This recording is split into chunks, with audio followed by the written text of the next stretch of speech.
Hey there, gang. Patrick King here, and I want to thank you for tuning in for episode number 12 of Talking About Horses. In these broadcasts, I try to bring you some of the best riders, horsemen, trainers, equine advocates, and thought leaders in the horse industry for tips, insights, and even some stories. You can listen at home, at work, in the car, or even in the saddle, either through Facebook, YouTube, or by downloading the podcast direct from the iTunes store. Today, I am pleased to be joined by Kendra Skorstad of Skorstad Farrier Service, based in Burlington, Wisconsin. Kendra works with equine athletes to maximize potential through individualized hoof care, specializing in sport horses and rehabilitation. She merges traditional farrier methods and innovative solutions to provide the premium in hoof care to take your horse to the next level of soundness and performance. Kendra, thank you so much for joining me. Hi, Patrick. Thanks for having me. Oh, it's awesome to have you here on the show. So we were chatting a little bit kind of behind the scenes here with some of the things we want to talk about. But first, do you want to introduce folks to you? Tell us a little bit about your history, your background, and then we'll get into this whole idea of hoof care for horse owners. Sure, absolutely. First and foremost, I'm a horse enthusiast. Anything that has to do with horses, I love it. I am a sponge. I soak up as much information as I can, and I have since I was a little kid. So being a farrier wasn't necessarily something that I had my heart set out to do at a young age. And it's something that I kind of fell into and ended up really, really loving. And I went to farrier school right out of high school, and I loved the hard work of it. I loved the challenge of science and art and making things look good, but also making them really functional. And there got to be a point in my career a few years in that I realized that, gosh, I didn't know anything.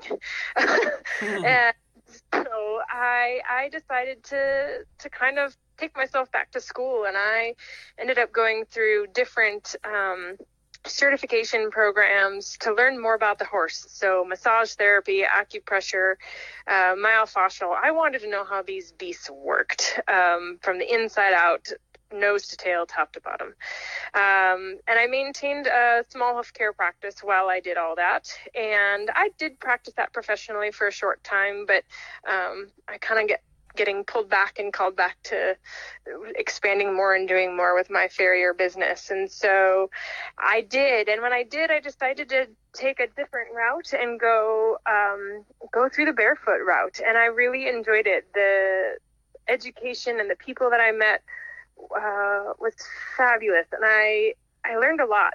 I didn't realize how much I didn't know about feet and how ill prepared I was to face the world coming out of shoeing school. And so it was fabulous. And since then, I have stepped back to a full-time farriery as far as including shoeing, so not just barefoot. And I have traveled from the East Coast to the West Coast to work with some of the most innovative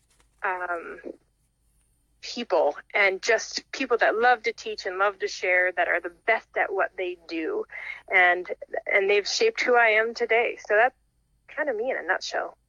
That's awesome. That's fantastic. I didn't realize that you had all the experience with the massage and the acupressure and all of that as well. Yep, absolutely. I think that they were a huge part of me really starting to put together how this thing we call a horse works, and start to scratch the surface of what I'm doing at the bottom and how it's affecting everything else up above it, and how everything at the top affects everything down at the bottom. Makes perfect sense. Yeah. And that's something that we talk about a lot with our horsemanship also, how all of those things are so connected.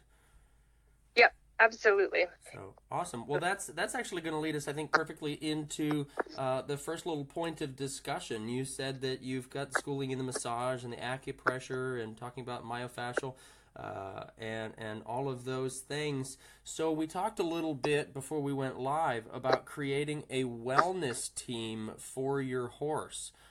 Let's talk about that. I think that's a fantastic idea, and I've always recommended that to riders, because I know I try to keep quite a team on hand. I don't even have my own horses right now, and I still try to keep a team on hand that I can chat with. So what would you say goes into creating a wellness team for your horse? For me, it's a little bit about, it's a little bit the same as what I do for myself.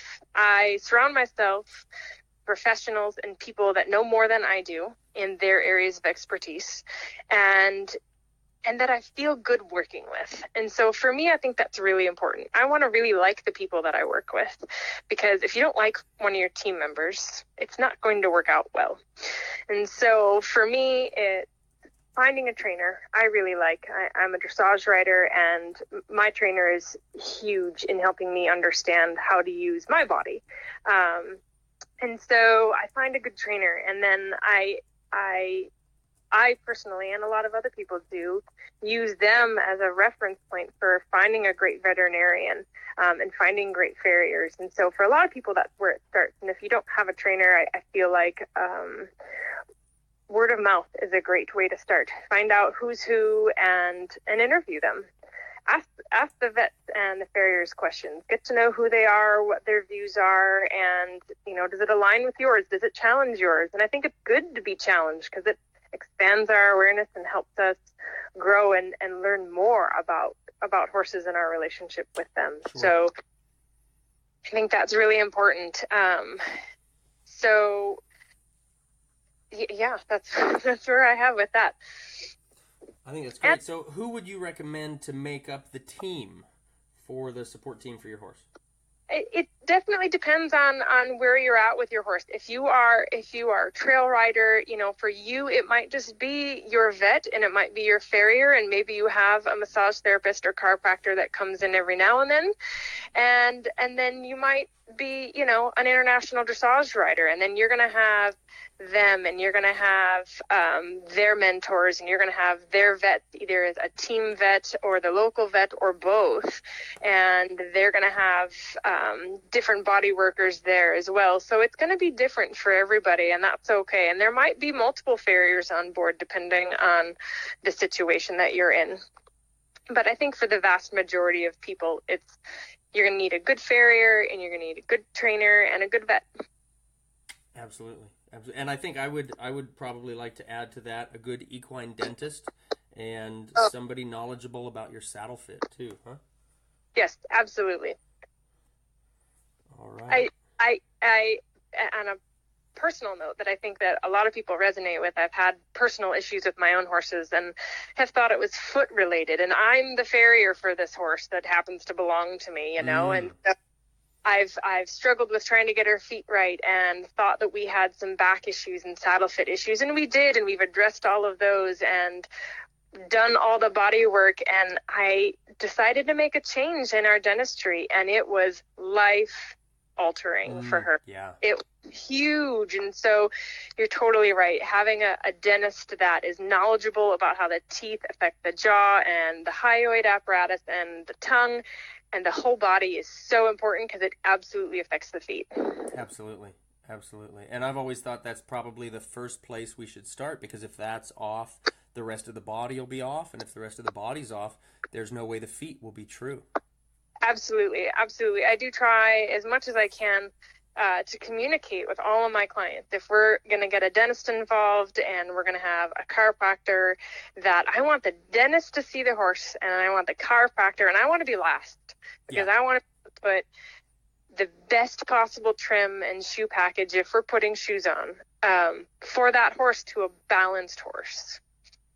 Absolutely. So you mentioned a trim and or shoe package if you're going to be putting shoes on the horse. And you said that after farrier school, you also went, or after the traditional farrier school, you also went on to learn more about barefoot trimming. So let's talk a little bit about kind of the big hot topic, barefoot versus shoeing. What kind of opinions or thoughts would you have on that? I feel really lucky that I kind of have a middle of a road approach. I think barefoot is best until it's not. And I think shoes are best until they're not.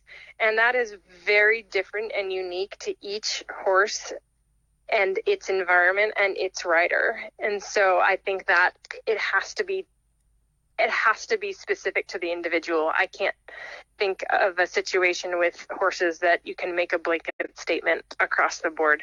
I think barefoot is great because we get good hoof function, and if the foot is landing appropriately, we get good blood perfusion, we get good circulation, good traction. There's been studies that have shown that we even get an increase in the density of the laminae. We get more connections, so we have a stronger, more robust hoof barefoot. So for sure, barefoot, I think, is the ideal that we would all shoot for. But we ride these horses, we drive these horses, we do all sorts of things with them. And so what they can do with their feet for who they are genetically and the environment that we live in with them sometimes doesn't always work for them to be barefoot. And so then I think we need to look at some sort of protection, whether it's boots, glued on shoes, whether it's a composite material or a metal of some sort or a combination thereof.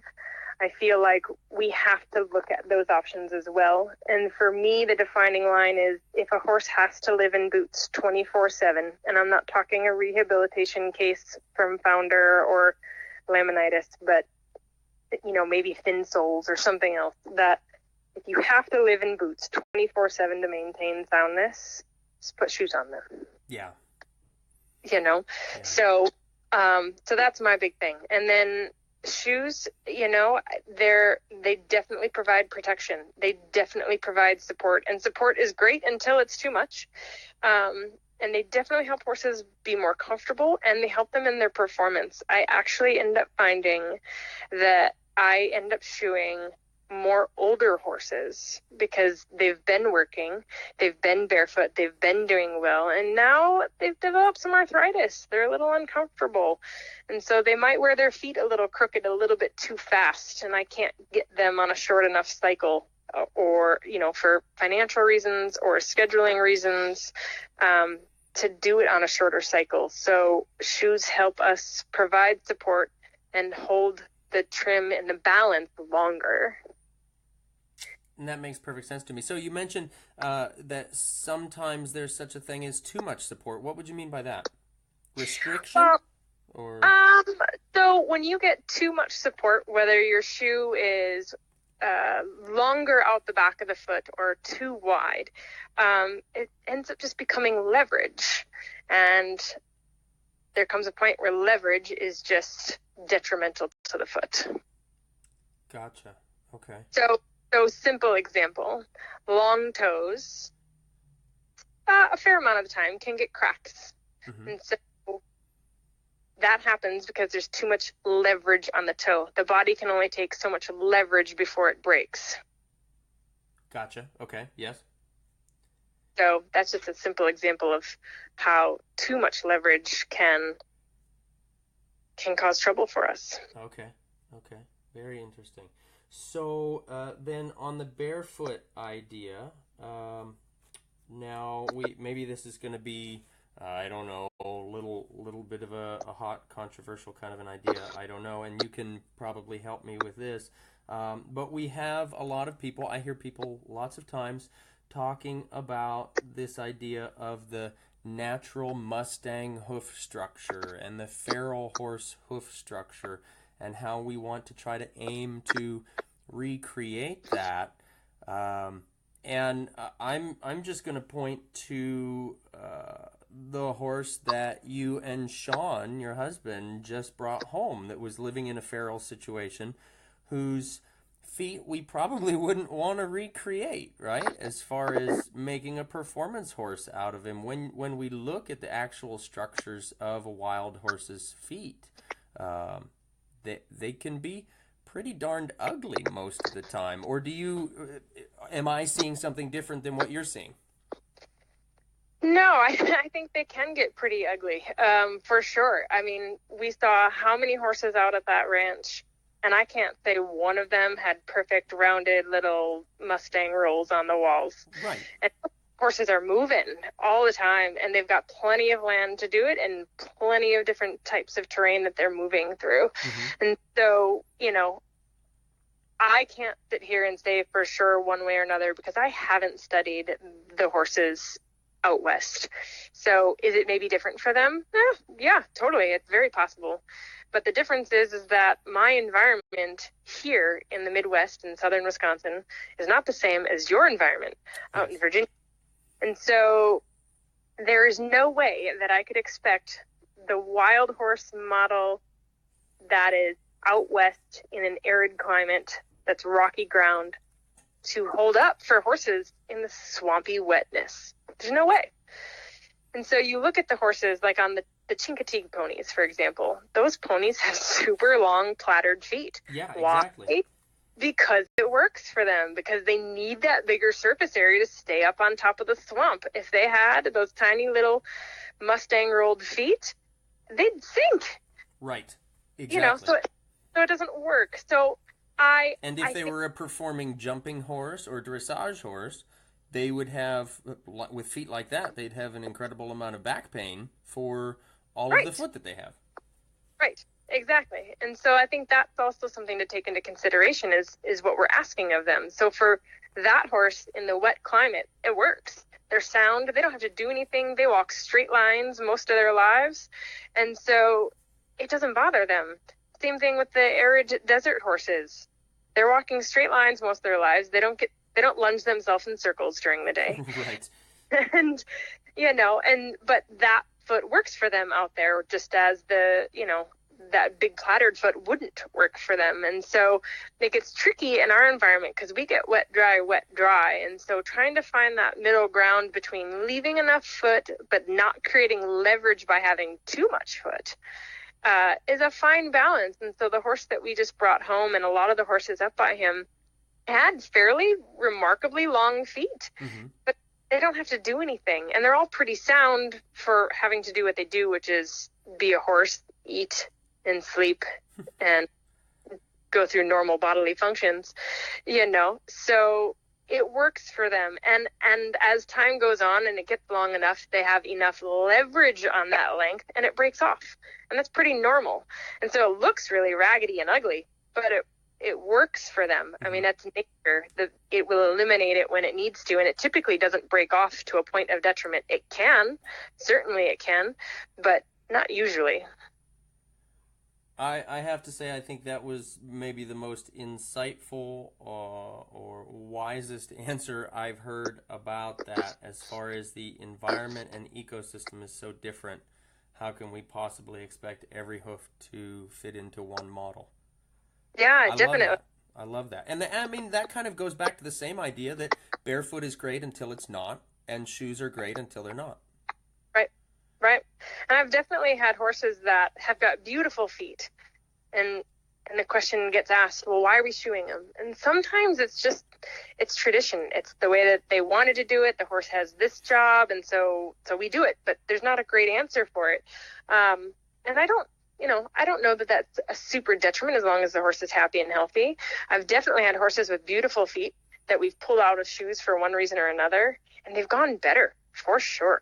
So, it definitely goes both ways. And I've definitely had horses that are sore and just, maybe just not right. Maybe they just, they're stopping at fences, or they're swapping leads over fences, or they're just something's just not quite right. We put shoes on them and then, gosh, they're just so much happier. And so if we're going to ask horses to live in a world where people are going to ask them to do things, why not make it easier for them to do it? Amen. It kind of reminds me what my friend Richard Winters says. He's got a line, everything works sometimes. Right. Totally. Yeah. I had my mare barefoot for the longest time. I was like, darn it, I'm a farrier. I can do this. She's going to be barefoot. And I tried everything. That horse just does not like being barefoot. She is the happiest and most comfortable when she's in shoes. So she's in shoes. Makes sense to me. Yeah. Makes sense to me. And, I feel the same way. I've had similar experiences with different horses where, sometimes growing up we had show horses, a lot of performance horses, and we would try to, kind of the whole idea, take the shoes off for the winter, let the feet do their thing. And there were some horses that just couldn't handle it. Sure. And no matter what we try. And one of the things that always strikes me is how some horses will just go along, kind of like you mentioned, the horses that maybe have to live in the boots. Horses that'll go along for seemingly forever, just in pain, limping along, and the idea is, well, just let them toughen up. That almost seems Cruel. cruel. That's the word I was thinking, but I didn't want to say it. I mean, I would say it borders on abuse. I do really agree with you, and it's really tough. Horses hide their pain so well, and I think that it gets missed a lot. And for me, if there's something I can do to make his life easier and be less painful, I want to do it. And not just because I want him out of pain, but pain increases cortisol, and it's going to affect the pituitary, and it's going to affect their hormones. I mean, it creates this cascade that's sometimes pretty detrimental overall. Absolutely. And then we run into all sorts of other problems, behavior issues and things like that, and we wonder, geez, what's going on? Right. Absolutely. And then the cycle just continues. And I think that's where having a team approach is really important. I get new clients all the time, and they're not used to farriers asking so many questions. I ask all my clients questions. How are their horses going? How are their leads? Are they better one way or the other? Are they swapping leads? Are they cross-firing? Are they having trouble landing on jumps? Are they having trouble with their piaffe passage? Where are the holds? What are you struggling with that you're thinking might be a training issue? And let me see what I can do to try to help that horse do better. And so I think that's part of that team and communicating and having that two-way conversation, not just with the owners and the riders, but with the vets as well, because I think they're a huge part of it. We need vets to be able to do our job better. There's only so much I can do, and then I need more information, and I have to have our vet involved, and dentistry too. But vets are some of my best people out there. Absolutely. So how do you go about evaluating then? Say a horse has an issue with piaffe, or with landing wrong over a jump, or some other such issue. How do you go about? What's your process for evaluating if that's potentially a hoof challenge causing those things? Me personally, I do a lot of high-speed video, and so I'll have the horses go through their normal workouts, and we'll set up cameras and we'll watch them and see what they do, and then afterwards we'll sit there and break it down, and we'll talk to the riders and we'll get their feedback. This is what it feels like, and that's really challenging. When my horse feels weak behind, or he feels like he's a little slow behind, he feels tentative, and then I have to figure out what those words mean in relationship to the video that I'm watching, and watching how that horse is using his legs, because I'm not just shoeing the foot, I'm shoeing for the body, I'm shoeing the horse. Yes, right. And then make decisions from there, and it's a little bit different for every horse, and it's a tweak. And I one of my favorite mentors, Ernest Woodward, he always said that millimeters matter. And I was like, no, that rasp stroke isn't going to make that difference. No. Oh, but it does. It does. That little bit extra grind you put on a shoe, or that extra rasp strike you take off just to get it just right, can make all the difference in the world for that horse. That's so true. So how do you compare your videos, or what are you comparing to when you're watching the videos? Are you comparing to some sort of base model of proper movement, or talk us through that little process there? So sometimes it's just a little bit of a process of elimination. We make a change, we watch the horses go again, we video them again, we assess, the movement. I'll assess the movement again. Did it make it better? Did it feel different for the rider? And so that's part of it. And if it does or it doesn't make a change, then we assess again. Okay, well, can we try different? And then if we're still not getting there, then I think that's when we have to continue to have conversations about saddle fit, dentistry, making sure that horse is feeling good and needing to get the vet involved. And one of the touchiest subjects that I still am not sure how to delicately handle is the rider. Because a lot of times there's things that are going on that are rider induced that I can't fix. But those are tricky conversations to have. Yes, absolutely. Absolutely. If the rider's not got the greatest seat, or if the rider's got challenges of their own, even I've seen down to, you know, kind of the emotional challenges that a rider has. So they get angry, they get upset, they get to doing too much and causing extra tension in the back and the body that, of course, is going to then go down to the feet. Absolutely. So there was this really neat video that Ernest had done, and it's up on YouTube on his page. And it was a hind end query, and he just threw it out there, what's going on with this horse. And you could see the horse, and I don't remember what the horse was doing. I don't know if he was cantering or trotting, I don't remember, but he had this weird kind of knuckle forward, and he'd land on the front part of his foot, and it's like, whoa, oh, that's gotta hurt, oh my goodness. Wow. And all you saw was that, and then it was, well, what do you do with that? And there were answers across the board. You have to shoot it this way, you have to do this, you have to do that, you have to do this. But what it ended up being was they were over half faulting the horse. So it wasn't a shoeing issue at all. There was nothing we could do. It was a rider error. And as soon as that got corrected, which was right away, because the trainer was in the ring when it had happened and said, you know, let's change this. And it went away. So, you know, it's not always our fault. And it's not always something we have control over. Right, right. And I think that goes into something that I push all the time with riders, is the understanding of the footfall and the timing of the footfall. Because, I mean, it sounds, by the sound of it, the half halt that you're talking about, it sounds to me like it was overdone, and not only overdone, but done in the wrong time.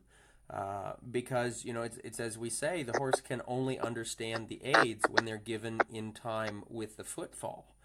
So a rider with really strong aids but poor timing could certainly be, I mean, it sounds to me like they were grounding that foot too soon. Yep, absolutely. So those are tricky conversations to have. And is it a farrier problem? Is it a horse problem? Is it a rider problem? And, you know, it takes, especially for farriers, it takes us needing to take a step back and realize it's not personal. It's never personal. We have an issue. We need to objectively look at it and see if we can come up with a solution. And that means that sometimes we have to admit that we have a hard time as a rider. I know I do. I struggle, and I work with some of the best that I can get my hands on to try to be a better rider. But I realize that sometimes I'm half the problem. Mm-hmm. Sure. So we need to add a mediator and a therapist to our wellness team then. Absolutely. Mine's on speed dial. Oh, goodness. But you're right. I mean, it's so common for egos to get in the way. And, you know, I remember I had a vet as a kid who had a line that I thought was kind of the best line. He said, you let the vet do the vet's job, you let the farrier do the farrier's job, you let the trainer do the trainer's job, but you make sure they all talk to each other. Yes, it's so important. Yeah. It's so important. I have got some of the best clients. We have so much fun. I love my trainers because we talk a lot and I hear how the horses are going, and it's so important. And we've gotten horses to go better than they ever have just because we started talking. And then we could brainstorm. Oh, well, if it's not a farrier issue, then okay, well, let's get the vet involved. Let's get the dentist involved. Who do we need to get involved to get to the bottom of this? Sounds like good communication is the key to solving just about any problem. Yes, I believe so. That's awesome. That's fantastic. Okay, so let's see, looking through our list here. So let's talk about then the importance. We've talked about the barefoot idea, we've talked about the shoeing idea, and we've talked about kind of the when and where and why on both sides of that. Let's talk about the importance of the consistent cycle for caring for the feet.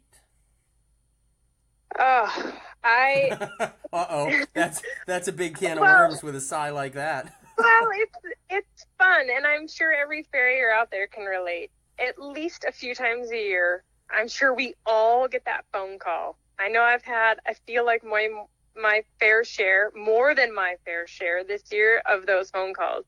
Hi, it's fall. We really need you to come out. Okay, cool. And I'm really good at asking questions. So as much as you vet me, I vet you. I don't just ask when the horse is due. I ask when the horse was last done, which get two very different answers. Right. And so I think that it's super important for horses because they live with humans. And Uh-oh. I'm going to have to call Kendra back. It looks like we had some sort of a mishap and we lost her just when things were getting good. Hang on, gang. We will be right back with what will now be part 2 of Talking About Horses, episode 12.